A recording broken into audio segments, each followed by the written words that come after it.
Morning. I swear a lot. It is 9:49 in the AM, and you're watching The Foreman, or listening.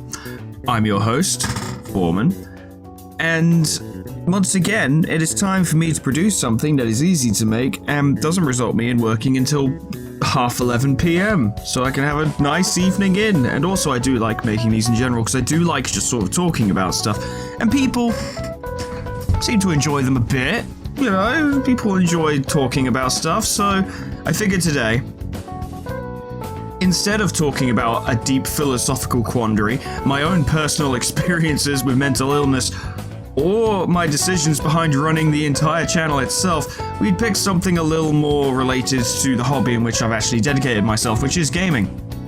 And perhaps maybe a little more lighthearted, although it's something I have a personal gripe with. I have issues on this, but we'll get into that in a minute. The topic I wanted to discuss was the concepts and the effects of dominant strategy and meta in gaming. Now, these terms actually have their own original definitions, as it were, but I'll be referring more to what the community at large now uses the terms to mean, as it were. You know how it is. People say things and apply their own meanings to them, and then that basically changes their meaning. Like, the word literally doesn't even mean literally anymore, and stuff like that. But we'll break them down.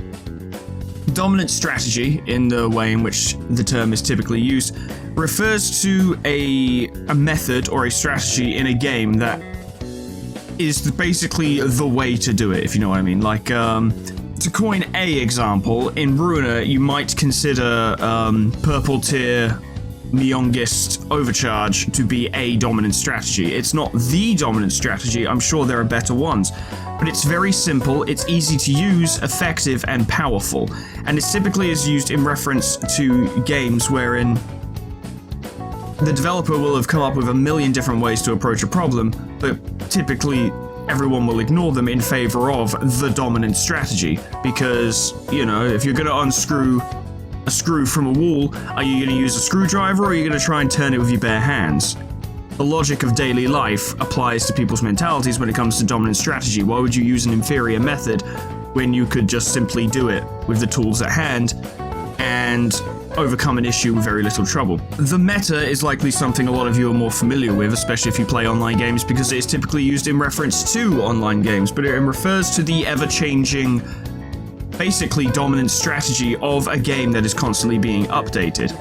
Like in Hearthstone, for instance, the meta moved so fucking fast I could never keep up with it, and also kinda didn't want to, but that's getting into my own stuff. But, you know, online card games, MOBAs, fighting games, what have you, all these games have metas of their own kind, and many people devote a lot of time and effort into finding what is the dominant strategy coming from each update or change to the game or DLC or what have you, and, you know, using it to get ahead, which I can't judge anyone for doing. It makes sense in a competitive scene to seek out the best way to play and to hone it and to harness it and to, you know, be good at it. Basically, that's pretty much how you win, and so many people pursue the meta nowadays that is pretty much the only way to be anyway viable in a competitive setting. Now, a good game, as it were, or at least a carefully designed game, will have more than one meta. Card games are an easier one for me to reference here, because I've actually played a few of them online, or to no real success, but I have played them. Typically, a well-designed card game, for instance, will have multiple decks that are extremely viable, more viable than others, and, you know, ranked games and such will typically be between those. But the problem with metagaming, and this does apply to dominant strategy as well, this trouble comes from when you have accidentally designed your game to have one dominant strategy, and this applies to single-player games too. When there is one deck, one configuration, one sequence of moves, one strategy that is just better than anything else. Nothing else can beat it, except perhaps using that strategy against them in turn, or something very specifically crafted to counter that strategy, which would then likely be not particularly useful against anything else. And this results in a game getting very, very, very dull, in my opinion. Now, dominant strategy is something... This is more about dominant strategy than meta, to be honest, but dominant strategy is something I've wrestled with for years and years and years, and I could never really figure out how I felt about it, or to justify my feelings on it in a way that actually makes sense or would hold up in an argument. Because I don't like dominant strategy. I don't. I think games have ways they are intended to be experienced, and at the same time, I think the player needs to be able to do things their own way at the same time. And once again, I'm talking about all this like it's obvious or that it's easy. It's not, but this is what it is. A game needs to be designed in such a way that it can accommodate both. People want to be able to do well, they also want to be able to do their own thing. And to have a single stratagem that just applies to any situation and beats anything, in my opinion, makes a game a little bit dull. Anyone who's been watching the Ruiner series can tell that I'm not a fan of dominant strategy because people have been throwing decks at me that would just clear most encounters, and for the most part I've been ignoring them because it's not fun. And it's such an endless back and forth argument that could never truly be won by either side, because on my part I just say, well, that's not fun, I don't want to do that, and the other side just goes, well, you're playing the game not well on purpose and I don't understand why you do that. And I'm not even here to explain myself on that front. I don't sit here pretending that I'm right in this discussion. I don't think I am. I think I just have a preference, and much the way other people would have their own preference. But to give you a mild example, maybe it's mild, I don't know, of how much I kind of tend to rub against dominant strategy.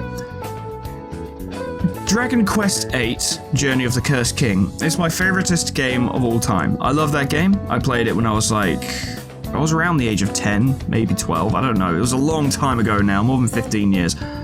And I adored that game. Colourful, beautiful, vibrant adventure, great soundtrack, lovely characters, surprisingly difficult, very long, so there was a lot to sink your teeth into.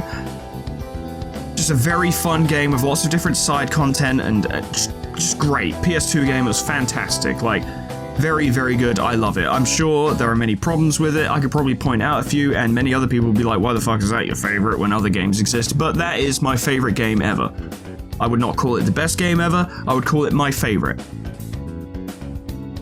Jump forward, I don't know, more than 10 years, because it was only a couple years ago I did this, and I played Dragon Quest XI. Echoes of an Elusive Age, I believe it's called. And I gotta be honest, I'm not a fan of the main character's design. I think he looks kinda dumb. And looks like Trunks from Dragon Ball Z, but in a shit way.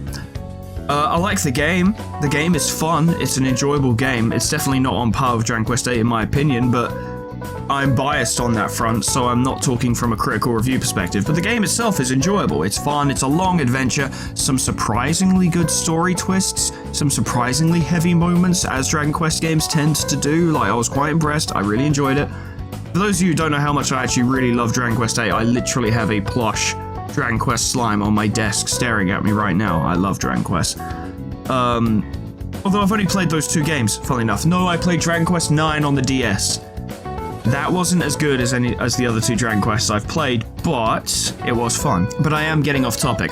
I played Dragon Quest XI, and I don't know if I got some kind of special add-ons or if they were free add-ons or whatever. I was playing on the PS4. I got the main character's gear from Dragon Quest VIII at the start of Dragon Quest XI.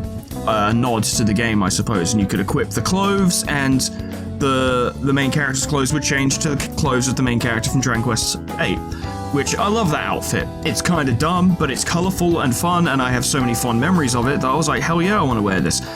But it's only designed to be there for fun, you realise. This is 1% above starting equipment.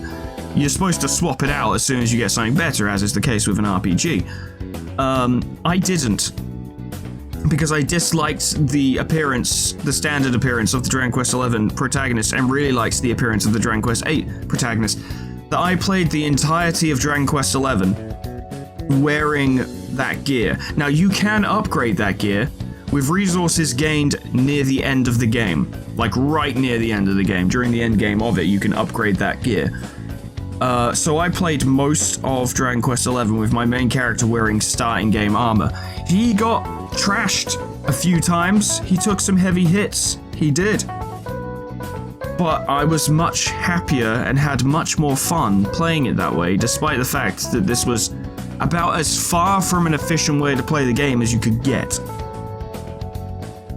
But I liked how the character looked, and to be completely honest with you, the extra challenge actually made the gameplay a little bit more vibrant, because yeah, Dragon Quest XI does have some teeth when it comes to challenge.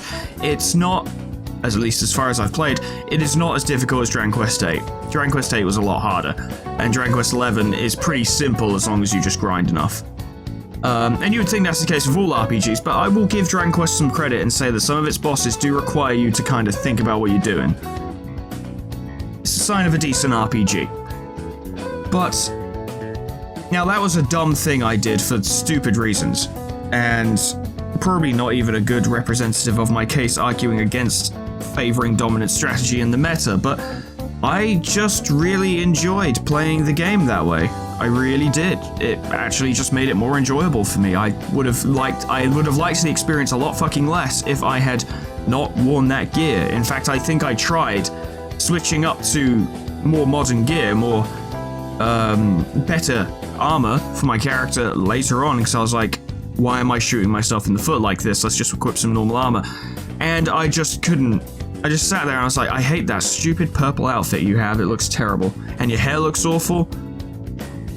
Put the old gear back on. Put the Dragon Quest VIII gear back on. I'm sick of this. It's really hard, like I said, to argue against dominant strategy, because you're asking people to ignore logic. You're asking people to look at a situation logically, come up with a logical plan and solution for it, and saying, no, don't do that. No, don't do that. That's not how you're supposed to do it. And it's like, but they figured out how to do it. They figured out how to play the game. What, are you going to tell them not to play the game properly? But by the same token, defying dominant strategy can lead to just way more enjoyable experiences, in my opinion. Sometimes you gotta play a game the way you want to, the way that seems fun, not the way that seems efficient. Now, for some people, efficiency is fun, and that's fine. If that is how you play, if that's what you enjoy, you're in the money, my friend, because not only are you going to enjoy yourself, but you're going to beat games a lot easier than I will. But I don't know. As a person, I don't like being railroaded.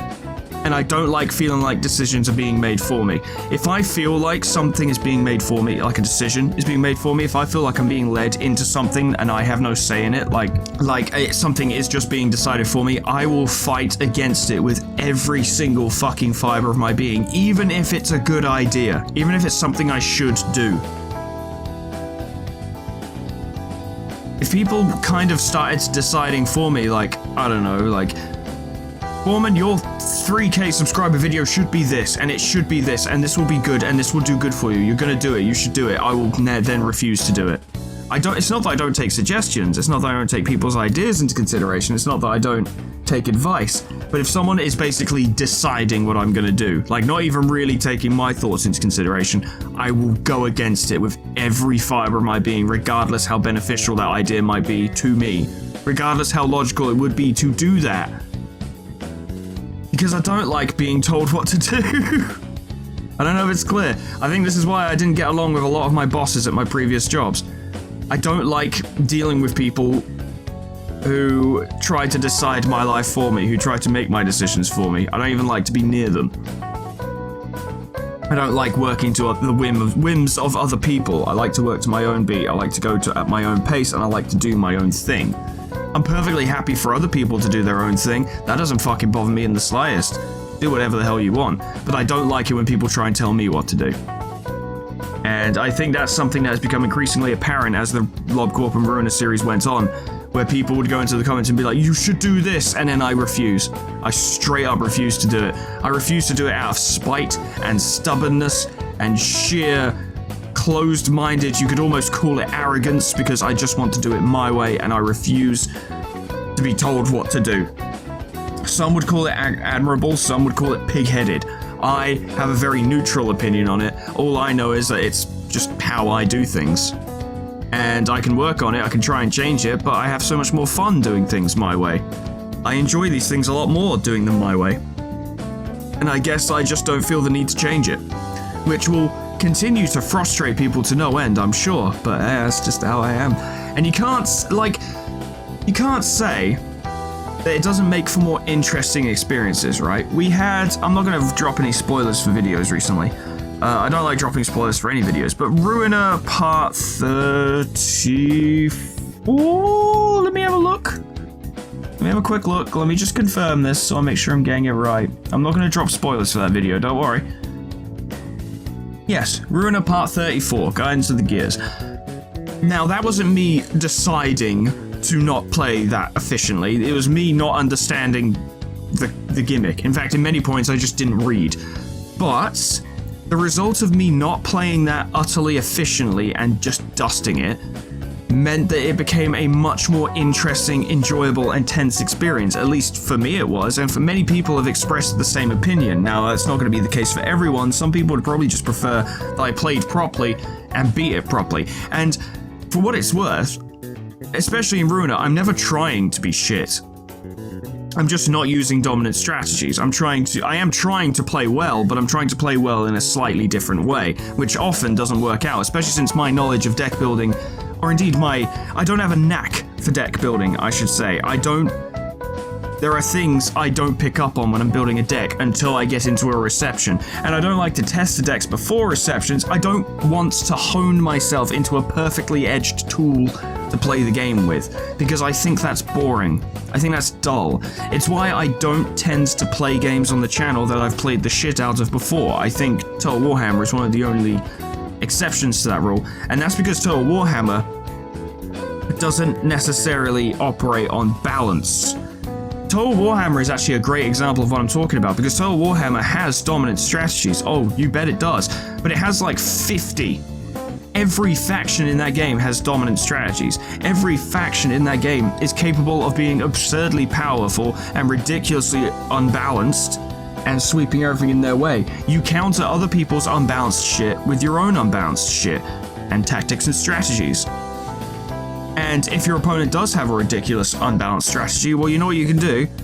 Build another army, fight him with 2 armies, or resolve as your friends sometimes. You know, it's a lot more favorable to the player in Total Warhammer 3 than it is in the previous ones. I'm not here to try and talk to you guys too much about Total Warhammer, because I know you don't care, but it's an example of dominant strategy. Weirdly enough, that's an example of it being used well, in the sense that there are so many dominant strategies that they cancel each other out, and it kind of becomes okay, because you can still do your own thing.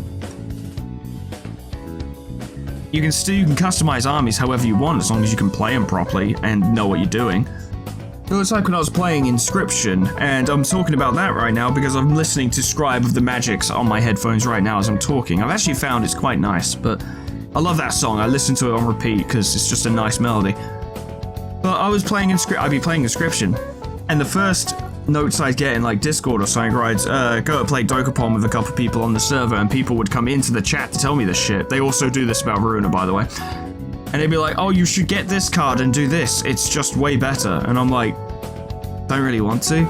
Yes, Ouroboros in Inscription is broken and can become broken very quickly, but Inscription's definitely not the hardest game I've ever played, but I still liked the element of boss fights being an actual challenge. I liked the idea of Leshy's Cabin being difficult to beat. I like to be challenged. I don't like to steamroll encounters. I like to occasionally steamroll encounters when it's funny, but often I don't intend to just go into a fight with a perfect strategy that will win me the game. I'm also more of an improv guy. Like, it comes across in my commentary, but it's also in how I play games, strategy games especially. Many people, who are probably better at strategy games than I am, will approach such a situation as, alright, let's make a plan. I do this, this, and then do this, then turn this around, then do this. Whereas I'm like, I'll look at the fight or whatever and be like, alright, I've got a vague idea of what I want to do, and I will react to what happens as it occurs. And I'm the same with Ruiner, and I was the same with Inscription, and I'll be the same with practically every game I make. I prefer to improv life in general. I prefer to just react to what's happening around me and adjust accordingly. I don't like to make a script. I don't like to make plans. Plans are too rigid, right? If you stick to a plan and something happens that's not according to your plan, you struggle to adapt. Now, that doesn't mean plans aren't bad, or it doesn't mean plans are bad even. I could probably do with planning more things, but I don't know, I work better with improv stuff. But this is moving away from dominant strategy now. Although it's kind of moving away from dominant strategy. It's actually still very much relevant, because dominant strategy provides you with the tools you need to beat a game, often quite easily and often with very little adversity. But adversity, for me at least, let me always make that clear, I'm talking for myself in a lot of cases when I mention things like preferences and what is most enjoyable. It's all my opinions. If you're like, that doesn't sound fun at all, then it's not fun to you, and my opinion doesn't apply to you, and you can play the way you prefer. But a lack of adversity, a lack of challenge, a lack of stress, a lack of drama in a fight, in an encounter, in a mission, in a level, that's not fun. You gotta have those things. It's what makes them enjoyable. I loved part 34 of Runa because it was a challenge. I'd kind of been doing a bit too well in that game recently, and don't get me wrong, I still loved playing Runa, but to have things now that are finally opposing me, I'm like, yeah, let's go. Like, let's actually have some fights. Let's actually clash, right?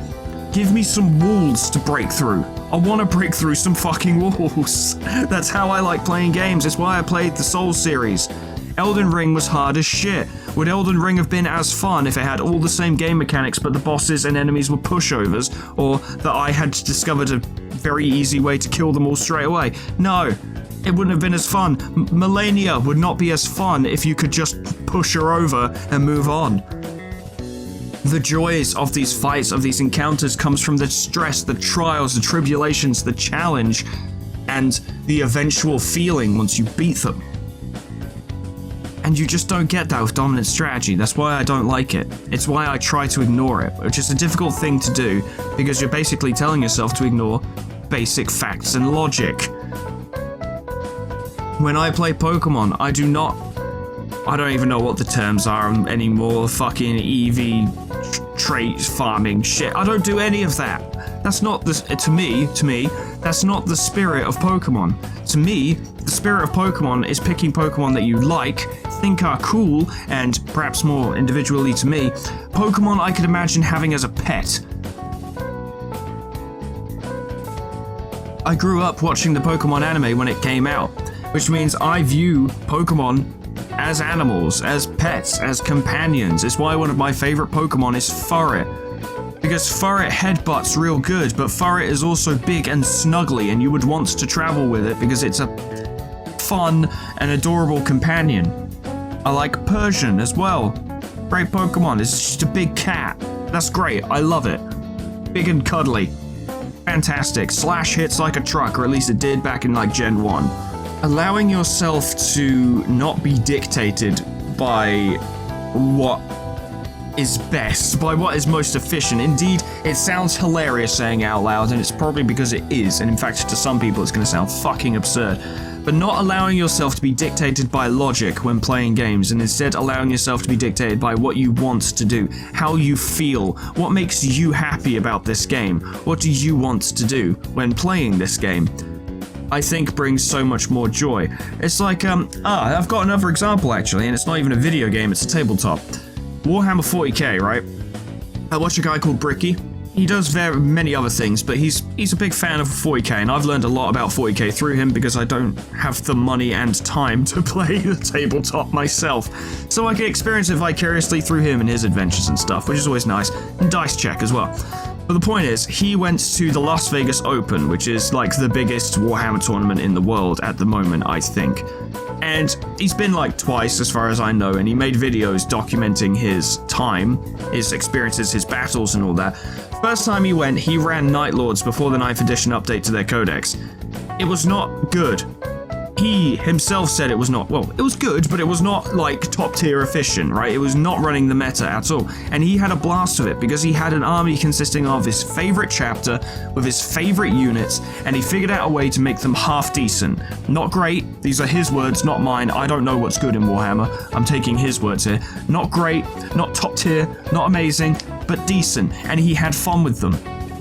And surely that's the whole fucking point. He went again this year, I think, with the Sisters of Battle, but instead of running the meta build for the Sisters of Battle, he made his own crazy bullshit and had fun with it. And that is key to enjoying most things, I think.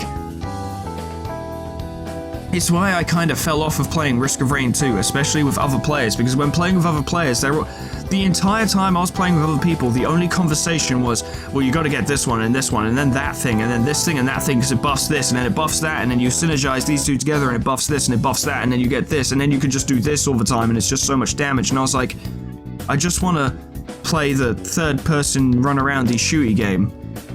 See what I find, like, oh, I got this thing, it fucking allows me to shoot a rocket with every third shot or something, that's fun.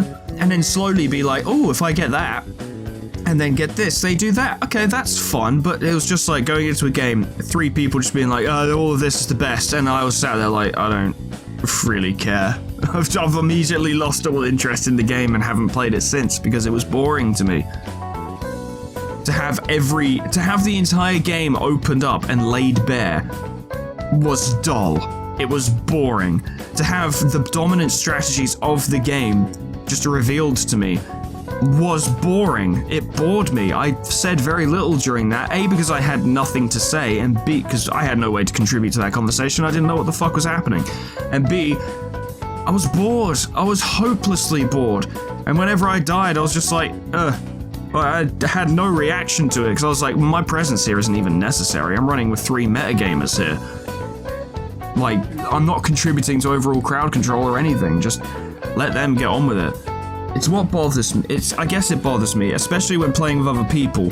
When I play with people who are just dominant strategy metagamers. It's not if they enjoy it, that's fine. They don't have to change how they play for me. They don't. If I don't enjoy it, I just won't join in. I just won't play with them. Not in a dick way, but in just like, I'm bringing this down. I'm bringing down this experience because I don't enjoy the same things you do. I'm not a fit for this. So you should get someone else who is a fit for this, and you'll enjoy yourselves a lot more. But one that bothers me ever so slightly, and I get that this is probably the intended way to play it, but fuck does this bore me to tears, is we were playing Barotrauma, right? And every time we go back to port, as it were, go to the stations, there would be a solid 45 minutes to an hour of people just nicking stuff from the station. Yeah, I get it. It's free resources, right? That seems like a good idea. And in fact, it is a good idea. It's efficient. It's pragmatic. But I'd be sat there for 45 fucking minutes waiting to start the next fucking mission. And everyone's just like, oh, I found a screwdriver in a bin, I have to try and steal it. And I'm like, we don't need a screwdriver. We have 6. We have 4 crew members or so. Like, those numbers are wrong. But the point was, we had more than we needed. We did not need another screwdriver. Yes, always good to have spares, but fuck man, it's not worth the time investment. It made the game so fucking boring to me. Now whenever they talk about it, I'm like, I'm not getting involved. I don't want to get involved again. It was so fucking dull having to wait like half an hour to an hour every single time we went back to port. Now, buying supplies, planning routes, that I get. That makes 100% sense to me. If we're spending half an hour to an hour doing that, you will hear no complaints from me, because that's logical, that's part of the intended gameplay experience, it's fun, it's investing yourself in the world, but just metaing the fucking place by trying to strip it dry of all potential resources. Oh, it's so boring. So boring. Can't handle it. Can't play like that. This is why I like playing Dokapon. Because, I don't know, I mean, that game does have dominant strategies, I guess, but the game is so fucking random that half the time you won't get to do what you want to do. And being the strongest player on the board, and being the strongest player on the board doesn't actually guarantee you a victory at all. It doesn't matter if your stats are good if you don't have the towns. And you might be like, well, okay, I'm gonna fight the other players and take their towns. They don't have to fucking fight you if they don't want to. There are many tools by which to avoid conflicts. And it doesn't matter how strong you are, you're unlikely, not impossible, but you're unlikely to defeat a Darkling. So if you get too high up on your horse, they can smack you back down. I enjoy that game because it's balanced in its unbalancedness, and it forces the players to interact with the game for how it is, not weird little grindy, examples of metagaming. One of our players just sat in the fucking casino cave for 50 turns. Not 50 turns, literally, but probably closer to that than any of us would care to admit. But they enjoyed doing that. That's how they wanted to play. It was funny. It was a joke. And it was like, yeah, you do that. And that doesn't affect the rest of us at all. You want to sit in the gambling cave?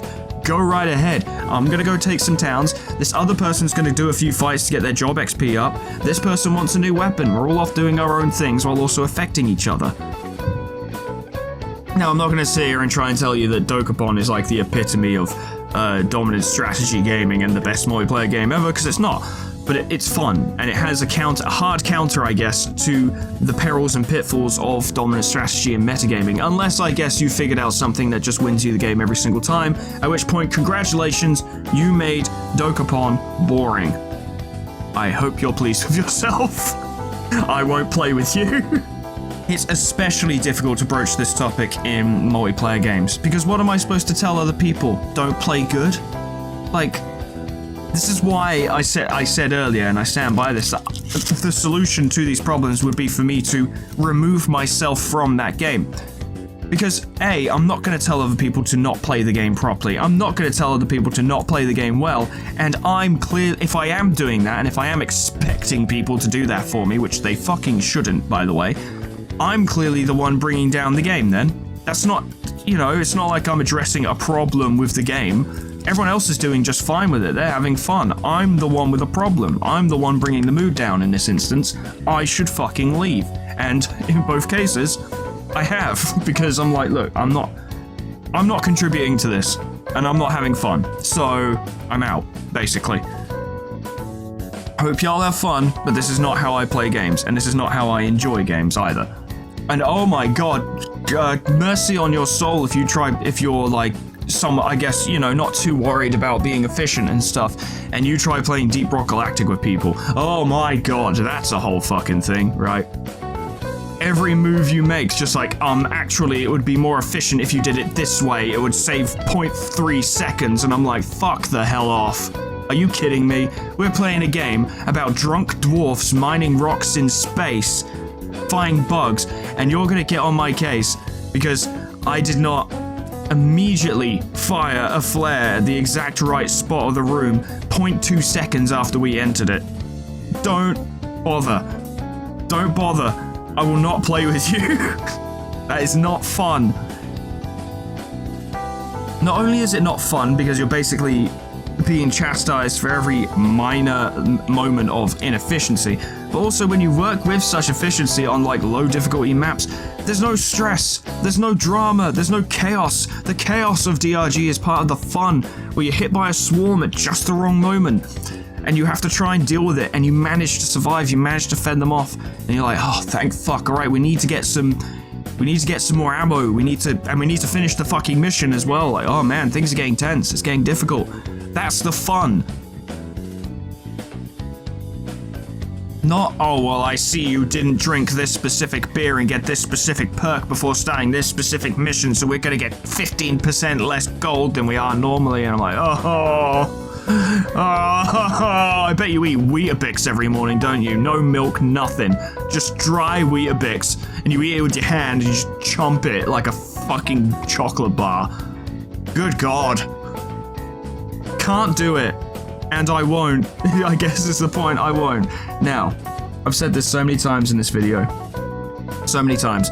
But I have to reiterate it because I find it important to do so. Not because I don't want people saying shit, but because I at least want to make myself clear. At least know that I've said this. If you enjoy playing this way, that's fucking fine. Play however you want. Right? The whole point of this is me saying I don't want to play in a certain way. I'm not then going to tell you to play in a certain way. Play however the fuck you want. But I just can't bring myself to play that way. It's too boring. I liked playing Vermintide in multiplayer because that was chaotic. Like, what was it? The Chaos Wastes one was really fun. And that was actually balanced quite well because there was no dominant strategy there as far as I was aware. Oh yeah, there were ways you should build your character and there were extremely effective ways to build your character. But the game threw so much crap at you that like, you know, I had runs where I built my character perfectly and barely made it like 3 areas. I had runs where I did not get the stuff I wanted and I did surprisingly well. And then of course, you know, the opposites, where I had ones where I didn't build well, barely got anywhere, ones where I built well, did great. Vermintide is a little more skill-based. It, you know, it comes down to how you fight, so it doesn't matter too much. If you're, like, don't get me wrong, those bonuses you can get in the Chaos Wastes are incredible, and you should be careful about how you pick them up, but you don't have to min-max it. I fucking hate min-maxing. I fucking hate the concept of min-maxing used in relevance to dominant gaming or dominant strategy and metagaming. I can't fucking stand it. It is the most boring thing in the world to me. I engage with it occasionally if I happen to be like, oh, okay, well, I've noticed actually that I could use this to this and that will make us stronger. Okay, cool, I will do that. But when I make a fucking video and people are like, you have to do this to get the most damage, you have to, and I'm like, no, I don't. It is not necessary to beat the game. 95% of games, I'm offering quite a large margin for error here, do not require min-maxing to win. They do not. You do not have to min-max. It is not required. Now, if you enjoy min-maxing, that's fine. Min-max away. Min-max to your heart's content. But don't try getting other people to min-max. Very few people actually like min-maxing. It is spreadsheets and numbers in my video game. And sometimes I like that, but only on my terms and when I want to do it. I don't like being told to do tax returns on my fucking RPG. I want to play it. I want to have my terrible multi-classed character who is in no way efficient, but it's okay because he fights the way I like him to fight and he looks the way I like him to look, and I want to struggle with the bosses because I haven't min-maxed properly, and then I want to eventually win and feel good about it because I did it my way. I did it my way. I played the game the way I wanted to. Now, in some cases, you do have to just go with what the game is telling you. You can't play a strategy game and then complain that there's not enough of, you know, you actually fighting the enemies, because sometimes the game's actual structure and build itself requires a certain level of, like, cooperation from you. You can't rebel against every game you play, and you can't rebel against every aspect of every game you play. But within the boundaries and confines of those experiences, being able to choose my own way of doing things, regardless of its lack of efficiency, is important to me. In fact, I think I've been conditioned in such a way, and I worry that this is going to become a real problem throughout my gaming career, is that I feel like I'm starting to condition myself away from efficiency in general. It's almost getting to the point where I'm like, oh, I see, this is how I'm supposed to do it. Now I'm not going to do that. And that's going to hurt me a lot in everything. It's going to become a huge problem. But why do you buy a video game? Why do you play a video game? Why does one invest so much time into this fantastic, deeply enjoyable hobby that we all share? There's narrative experiences, good and bad, like, you know, positive and negative, sad and happy, funny and tragic, disturbing and wholesome. So many of those. There's atmosphere, there's music, but most commonly, because not every game is required to have this to be an effective experience, but this is probably most common, it's to have fun. It's to have fun. It's to enjoy it. It's to play the game and enjoy it. If I want to beat Dark Souls 2 right now, I'll boot it up and I'll run arced sword with great shield and heavy armor, and I can fight anything in that game quite easily. In fact, faith builds in Dark Souls 2 were nerfed into oblivion and they never recovered, but you know what? I like playing a paladin.